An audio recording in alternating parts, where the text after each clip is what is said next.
Ini ada 4 nasihat dari Syekh Ibrahim bin Adham. Ini nasihat ini diberikan oleh Syekh Ibrahim kepada Abu Ishaq Al-Farazi, Abu Ishaq Al-Fazari.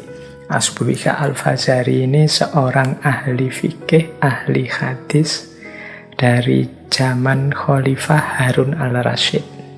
Ya, Syekh Ibrahim bin Adham kan juga memang zaman ini juga zamannya Khalifah Harun al-Rasyid. Nah, Abu Ishaq Al-Fazari ini satu ketika bertemu Syekh Ibrahim bin Adham.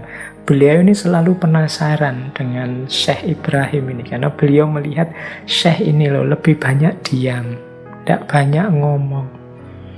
Mbok yo, saya ini yang butuh siraman-siraman nasihat itu mbok yo dinasehati. Nah, didekatilah Syekh Ibrahim, kemudian terang-terangan beliau minta, wahai Syekh, mbok saya dinasehati, mbok sampean itu bicaralah, tolong ngomong apa gitu, biar saya tentram. Nah,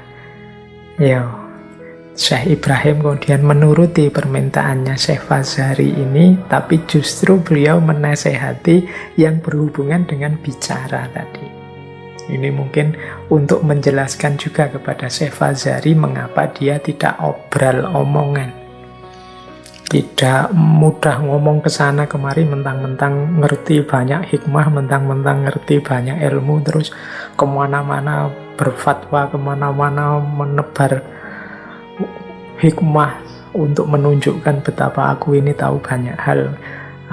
Tidak begitu. Beliau menasihati Syekh Abu Ishaq Al-Fazari ini beberapa hal, 4 hal. Kalau tadi 3 pertanyaan, kalau ini 4 nasihat.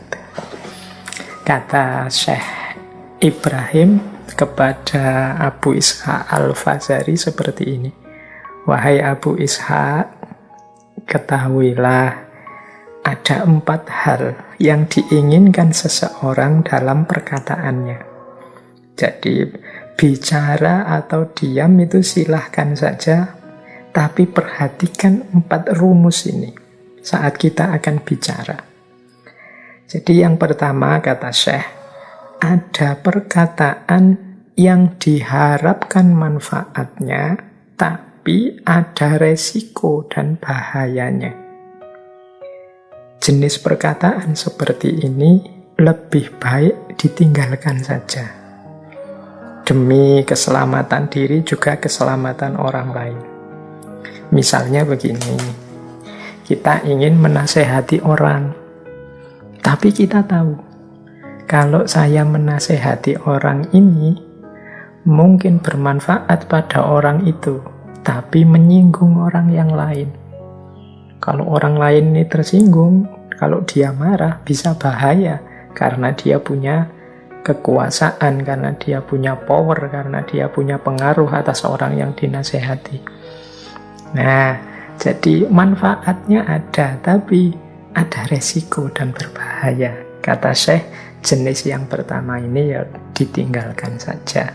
Cari strategi yang lain. Mungkin ngomongnya jangan sekarang, nanti saja, kalau situasinya sudah memungkinkan. Jadi memberi nasihat yang tidak tepat itu kan seringkali malah membahayakan, malah merusak. Misalnya, sering saya contohkan ini kan, misalnya kita nasihati orang untuk sabar, sementara orang ini sedang males, rebahan saja, tidak mau ngapa-ngapain. Dinasehati sabar, nasihatnya ini baik, bisa diambil manfaat, tapi nanti membuat dia tambah males. Orang males disuruh sabar. Menasehati untuk saling membantu, misalnya ta'awun. Tapi orang ini sedang bergelimang kemungkaran. Kalau dinasehati untuk kerjasama, jangan-jangan nanti membuat dia bekerja sama dalam kemungkaran. Jadi harusnya orang yang sedang kemungkaran dinasehati untuk muhasabah, introspeksi diri. Ya, kerjasama itu bagus, saling membantu itu bagus, tapi ketika salah konteks bisa masalah. Nah, ini jenis pertama. Jadi kalau ada perkataan yang diharapkan manfaatnya tapi ada resiko dan bahayanya, coba ditunda dulu. Cari momen yang terbaik. Berarti jangan ngomong. Yang kedua, ada perkataan yang tidak diharapkan manfaatnya dan tidak dikhawatirkan bahayanya. Nah, ini ya tidak ada manfaatnya sih, tapi bahayanya juga tidak ada. Ini mungkin obrolan-obrolan iseng, gurauan-gurauan yang tidak perlu.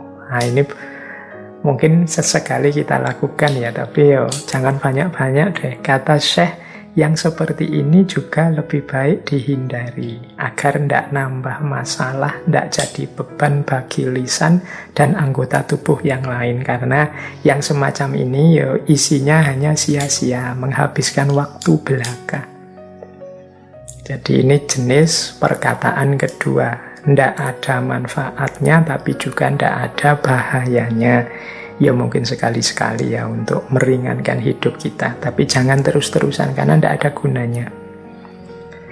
Ini jenis kedua. Berarti yang kedua juga ya lebih baik diam daripada buang waktu bicara yang tidak ada gunanya. Kalau yang pertama tadi daripada bicara yang beresiko meskipun baik. Nah yang ketiga, ada jenis perkataan yang tidak diharapkan manfaatnya, tapi bahayanya besar. Jadi tidak ada gunanya, malah bahaya. Mungkin isinya caci maki, mungkin isinya fitnah, menyinggung orang lain. Ini kan tidak ada manfaatnya. Dan bahayanya besar.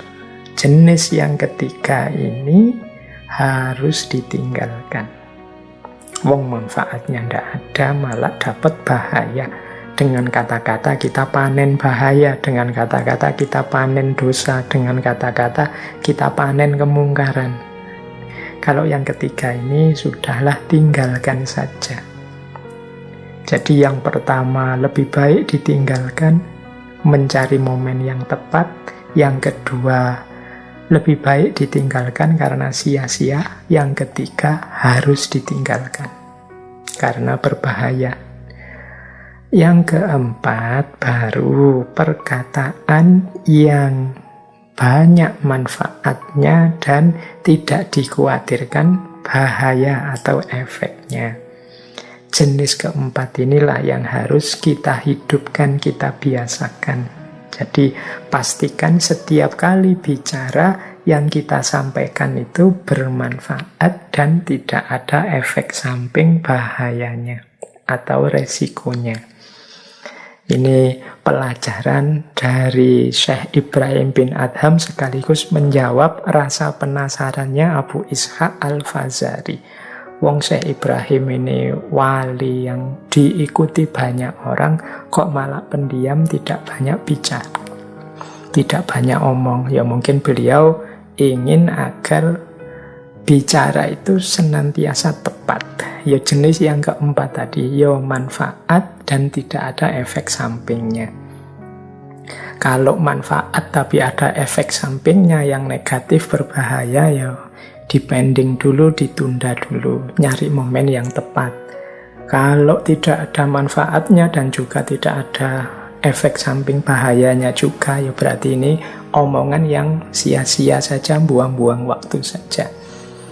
Ya, kalau bisa dihindari, kalau ada yang lebih penting, waktunya diisi dengan yang lebih penting. Dan yang ketiga harus ditinggalkan karena tidak ada manfaatnya, malah banyak bahayanya. Baik, jadi ini 4 nasihat dari Syekh Ibrahim bin Adham. Tadi sudah ada 3 pertanyaan, kemudian ada 4 nasihat.